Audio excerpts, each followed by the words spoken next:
Hi Leute, ihr wollt Kohlebagger und Nazis blockieren, die Rüstungsindustrie abwracken und dem Kapitalismus einen krassen Arschtritt verpassen? Richtig geile Ziele, aber alleine verdammt schwer zu erreichen. Wie ihr dafür Verbündete findet, zeigen wir euch jetzt.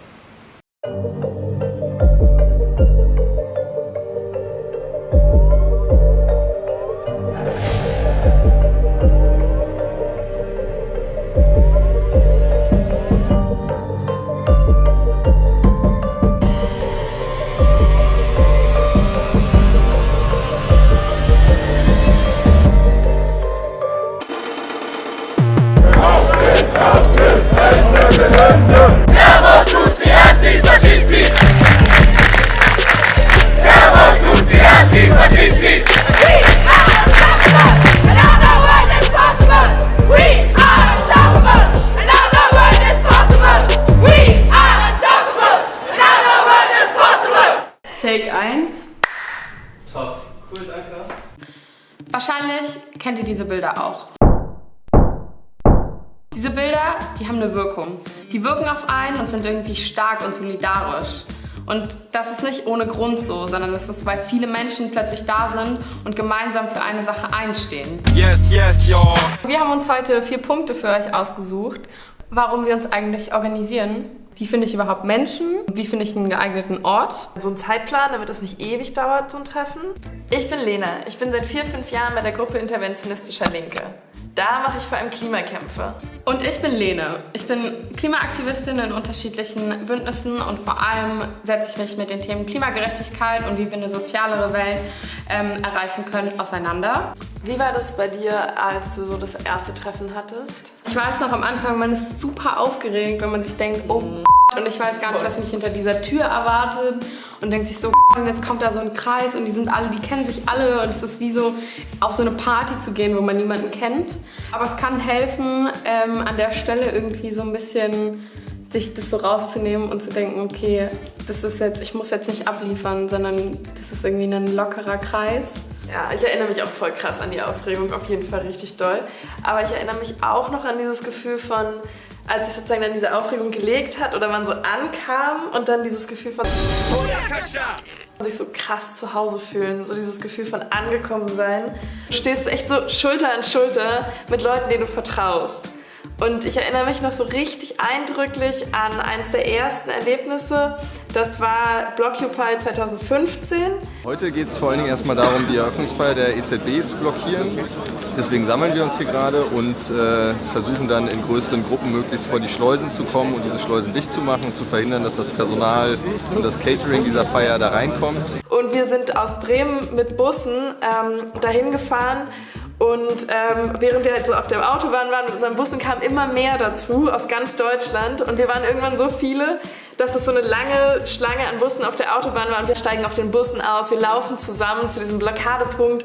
Und ich kriege jetzt noch Gänsehaut beim Erzählen. Aber es war halt wirklich einfach so ein geiler Moment, dieses Gefühl von, da wollte ich irgendwie mein ganzes Leben hin und da bin ich jetzt angekommen. Und genau deshalb machen wir halt auch diese Videos für euch, weil wir glauben, dass es so dieses Gefühl ist, was im Endeffekt die Welt verändert.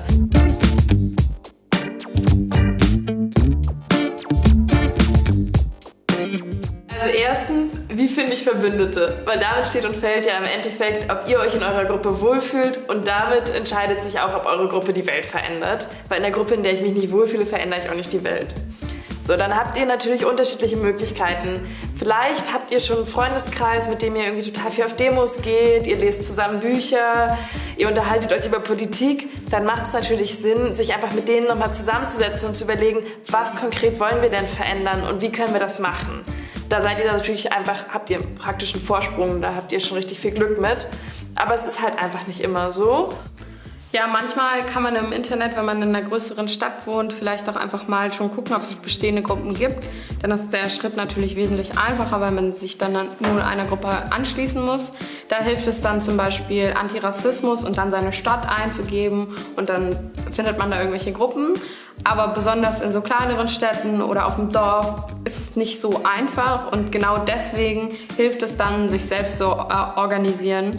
Ihr könnt zum Beispiel einfach einen Aushang in der Schule machen oder an eurem Arbeitsplatz oder ihr hängt einfach tatsächlich Sachen an Laternenpfählen aus. Spoiler, sie ist Ü25. Weil es gibt oft auch Leute, von denen ihr vielleicht gar nicht ahnt, dass sie die gleichen Sachen bewegen wie euch. Und vielleicht stolpern die dann über euren Zettel an der Laterne. Take C1. Punkt 2. Warte mal, direkt. Punkt 2, Ort und Zeit. Als nächstes ist dann natürlich die Frage Ort und Zeitpunkt. Also Ort ist ganz wichtig am Anfang, dass es ein barrierefreier Ort ist und irgendwie keine große Hürde ist. Das heißt, es ist voll sinnvoll, wenn man nicht unbedingt einen Café nimmt, weil sich vielleicht manche Menschen sowas nicht leisten können. Aber es trotzdem auch so ein kleiner privater Space ist. Also vielleicht habt ihr bei euch im Dorf oder in der Stadt irgendwie eine kleine Ecke im Park, wo man sich so ein bisschen zurückziehen kann, aber trotzdem alle Menschen da gut hinkommen.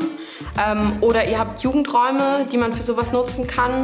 Privatwohnungen, ist unsere Erfahrung, sind nicht so super, weil die Hemmschwelle ganz schön hoch sein kann. Also ich erinnere mich auf jeden Fall, ich war super aufgeregt bei meinem ersten Treffen und das war in einem Jugendraum, von dem ich auch ein bisschen eingeschüchtert war, weil der sehr cool war. Aber eine Privatwohnung hätte mich, glaube ich, fertig gemacht. Und der Zeitpunkt am besten nachmittags, nicht zu spät, nicht zu früh, damit alle die Möglichkeit haben, da hinzukommen. Das ist tatsächlich relevant. Das hört sich so affig an, weil man denkt so, ja easy, das plane ich ja voll ein. Aber es stimmt halt nicht. Also ich habe auf jeden Fall auch schon auf ersten Treffen gesessen, die richtig viel zu lange gingen, wo dann so alle Grundsatzdiskussionen und sowas noch ausgepackt wurden und die erst um 20 Uhr anfingen und dann bis 24 Uhr gingen und dann saßen da schon Eltern draußen und wollten ihre Kinder abholen und das scheiß Treffen war immer noch nicht vorbei. Macht das nicht, ihr habt noch jahrelang Zeit, euch mit diesen Leuten über alles auszutauschen. Für das erste Treffen wählt so einen nice Nachmittagstermin und dann bleibt dabei und Die Vorbereitung ist das A und O, damit steht und fällt alles.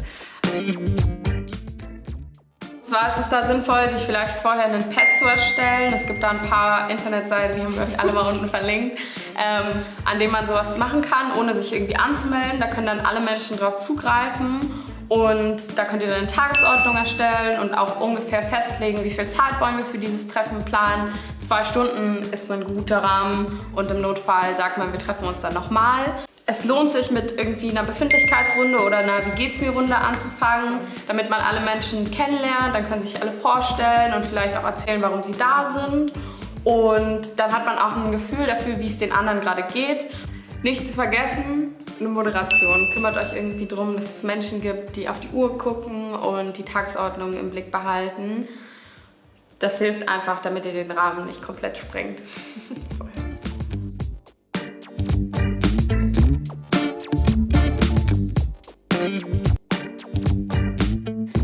ja, das war's schon mit unserem ersten Video. Ich hoffe, das hat euch genauso viel Spaß gemacht wie uns beim Drehen. Hi Leute, wollt ihr Kohle black? Auf zu lachen! Ich hab's gleich. Stress. Ja, und wenn es euch gefallen hat, lasst ein Like da, abonnieren, Glocke nicht vergessen. Nein, Spaß. Also jetzt mal wirklich, ihr könnt uns einfach abonnieren. Es werden noch ein paar coole Videos folgen. Wir werden was zum Thema Moderation machen. Unser nächstes Video wird zum Thema Aktionsform sein. Es wird also noch viel cooler Stuff kommen. Wir freuen uns auf weitere Videos mit euch. Jetzt kommt ein Ende. Solidarische Grüße! Du hättest was sagen müssen! Was denn? Du hättest sagen müssen, boah ey, das ist nun wirklich voll out of time.